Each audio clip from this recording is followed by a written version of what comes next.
So, Simio, Yes. we were having so to lingia ndani so we were saying that the way you package your CV depends on the industry that you are in. Yeah, sure. And you said that your photo shouldn't always be there. It should or should not. Depending on what you're applying for. Depending on what you're applying Exactly. for. All right. Let me let's shift gears to the next thing. Sure.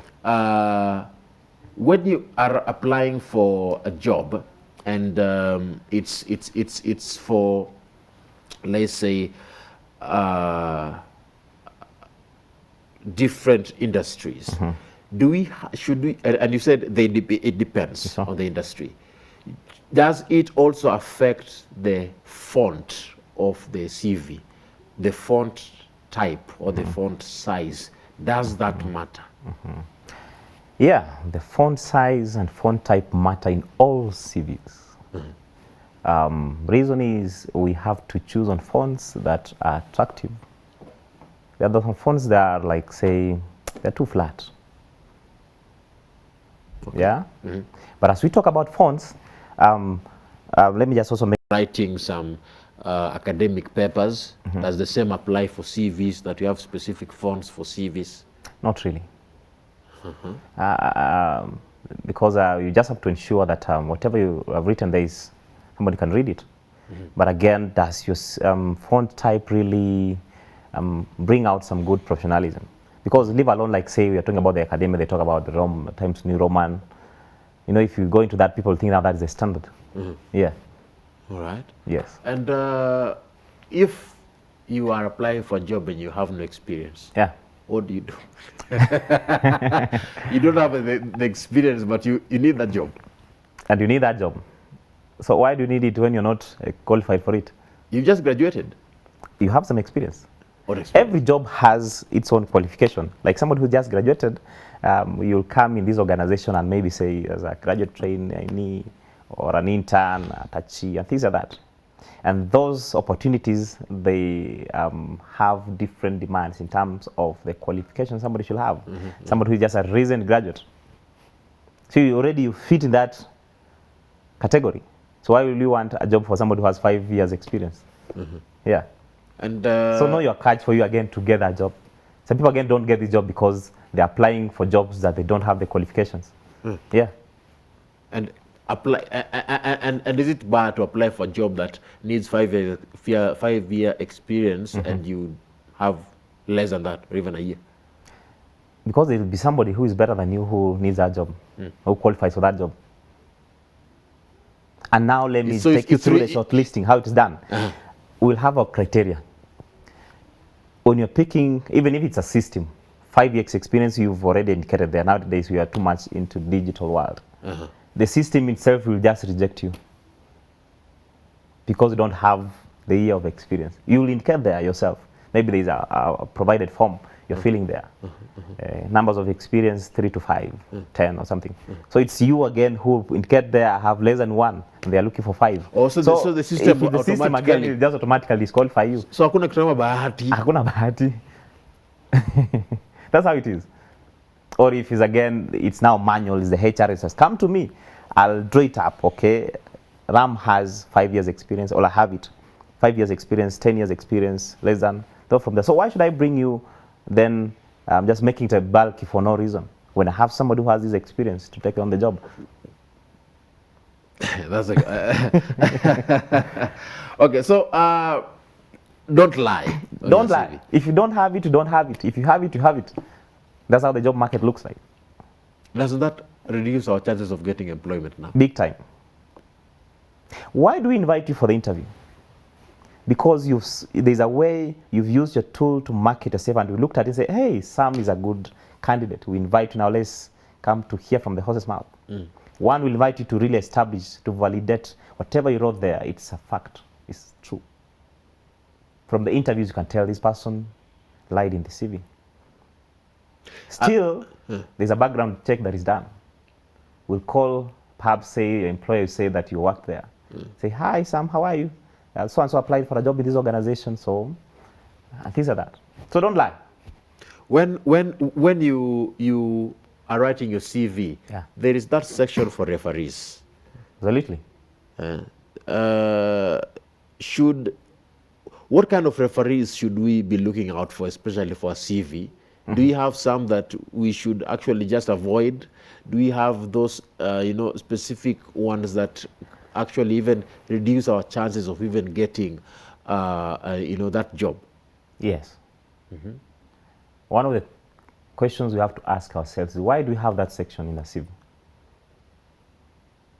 Why do you think we have that section? We have just referees. What exactly? Yes, people just get it there, but they don't really. Now, if you ask yourself and answer correctly that question, you really know how and why you should put there some information. So don't just choose anyone. Don't just choose anyone. Few of the things we should note when you are giving out your referees. Number one, ensure, like now you say, for you, you have good number of years of experience. And today, if I check your CV, you are even indicating your primary school teacher. As a referee. Does a referee change with time? Yes. It changes with time. That's why even your CV changes with time. There's some information in your CV that they should not be there. Yes. Like you've gone through so many jobs and you're still indicating them here. And even looking at the relevance of those experiences to the job you're applying for is not so needful. So you have to remove them. And that's also, you have to update your referees. Assuming you're working at a particular organization X, Yeah. there are people that you're working with there. Absolutely. Your bosses, people of some, they know you. They know you. How do you, go by to choose who amongst all these bosses or all these people that I know ought to appear in my CV? A referee is somebody who knows you. Like they know your capacity, your work-related experience. You get it? They can confidently say something positive or negative about you in regards to the job you're applying for. So is you come to Manjatu, you meet in the morning, everybody. hi, I'm like even your brother, your dad, there's some people include there. No. Because we really need to know how is Sam when it comes to doing his job. That's why we're inviting you for this job. So it should be somebody who has an experience with you. Someone who has seen this person work. with you. Yes. And they can attest either positively or negatively about you. Regardless of the title they hold in that particular organization. Yeah. Though we may prefer like somebody who is senior is the person you'll be reporting to, so they'll be monitoring and evaluating you. So it's not a, so is it a must that you go for someone who is senior in that particular organization or industry? Who's been in, kind of supervising you? It's better. It's better. What if the person supervising you doesn't know you as much as even your colleagues are okay. You can use your colleague because they know you. Yeah. So you can even use a fellow colleague Yes. on your CV. Yeah, you can. No matter how small they may be in that organization. But now you see the market really wants somebody who is a bit senior. Because in CVs, That is the notion. people want to see titles. Yes, heavyweights on the titles. CV. But essentially, why do we have referees? Somebody who can really attest of you. You get it? And if you work in an organization, even starting from the gate man to the CEO, all of them, they know you. But you have to be very particular. Yeah, at least. Also, maybe a way just to sell yourself as well. When you are sending your CV, Yeah. assuming it's online, should it also be accompanied by anything? Is it okay to just send the CV as it is? Sending the CV as it is. As it is. Just say, greetings, following the application you made, blah, blah, blah, attached here is my CV. Is there anything else you wish should be added there? Cover letter? Absolutely. Maybe they have not asked. These things work together. Maybe they have not asked. No, you're making an application. What is a cover letter? That's the question again people just need to understand. So most of these applications you need to, when you're making an application, one should have a cover letter and a CV. Yeah. So whether they ask or not, yes, cover letter should be there. Yeah, include a cover letter. And a cover letter now, if it's an online thing, it can come in different forms. Number one, you can use a section of your email to write a cover letter. Then you finish by just saying, please, for more details, see my attached CV. It's already a cover letter. Or you can just have, following your application or something like that, the advertisement, attached is my cover letter and a CV. You get it? Yeah.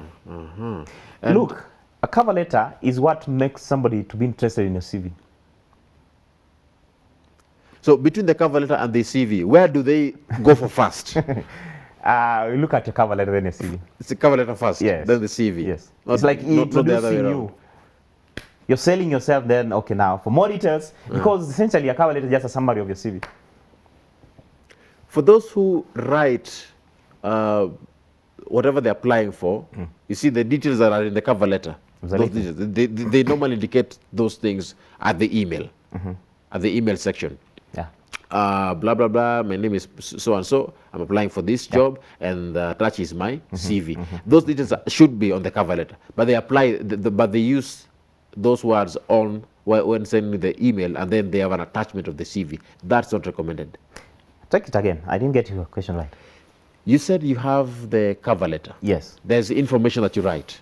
Yes. Yeah, on the cover letter. Like what information? You say who you are. Yes. It has sections. Cover letter. You just need to understand that. The official letter, the way it is. But now you just have to understand that it has some sections that really need to capture your information. Number one. But now just knowing, when you talk about first paragraph, what goes there? When you talk about second paragraph, what are you talking about? When you come to the third paragraph, what should you include there? So people again miss big time because they really don't know. They just think it's just another letter. But you said that it is what sells you. Yes. And it is what makes someone to be interested to live and look at your... Some may have that information as the email and attach the CV. Yes. That's what I'm asking. That's what I'm asking. Yes. Is that advisable? Yes, it is. You can have it different form. Number one, in that section, the body section of your email, you can use that part to write as your cover letter. And then you attach the CV. The CV. You get it? Or you can just have like one line just to really lead someone to your attached documents. And now that is the cover letter and your CV. Another thing on the CV. Hobbies. Amazing. What about them? Hapa sasa, of course there's some hobbies that you may not want to also, you may have that maybe if you indicate there, it's a charm. Do we have, how do you go by to select, the hobbies that are particular to that job that you are applying for? Is it a sensitive area? That it is. Hobbies and interests. It is, big time. Hobbies, they can sell you short as well. How? You have to look at the job, the nature of that job. Like for you, I know you're in journalism, right? Yes, Media. yes, yeah. There are some hobbies that come with this job. You get it? Maybe say traveling as a journalist, research and reading. You get it? Now, let's say another job like a doctor. Research and reading. Swimming. How is swimming relevant in a doctor's job? And you indicated it's a hobby. Assuming you're someone assuming you like drawing or singing. Well, people love so many things. But the question we should ask ourselves is, how relevant is that hobby to this job that I'm applying for? So you should choose a hobby that is relevant to that job. What if you don't have one that is relevant to that job? No, you like traveling. Everybody has a hobby. That's why now it takes us back to something we call career choices. When you're making career choices, we also are informed by their hobbies. And so some people just go into some careers because they just thought it was time for me just to start anything, and they really didn't think about it. That's why some people are enjoying their jobs today. Like for you, I know you're enjoying your job because you love maybe talking to people. And maybe another journalist somewhere who again is in this job and just wondering, hey, when will these shows end so that I go home, I disappear from this place? Yeah. So now that's beginning to help us understand that hobbies are important. So look at the relevance of your hobbies. Include them there. George, I want us to finish this conversation. Sure. Let me just give you 1 minute to 30 seconds to have a final word. Talk to Kenyans there. That is your camera. About job seeking, how to prepare a CV. Just in a nutshell, your final words to the youths who are watching when you're on tafuta kazi. Amazing. Wow. Thank you so much for this opportunity, and also thank you so much for viewing. Just a few things to mention is that we understand it's a bit tricky to come by some jobs, especially in Africa. But considering other factors constant, you can still get a job. And you just have to understand that you have to package yourself well and differentiate yourself from the crowd, and you'll get a job. All right. Lastly, a million other people can do what you do. What can set you apart from them? It's your CV and your skills that you're selling there. Wow. That is George Simiyu, an author, a trainer, and HR consultant.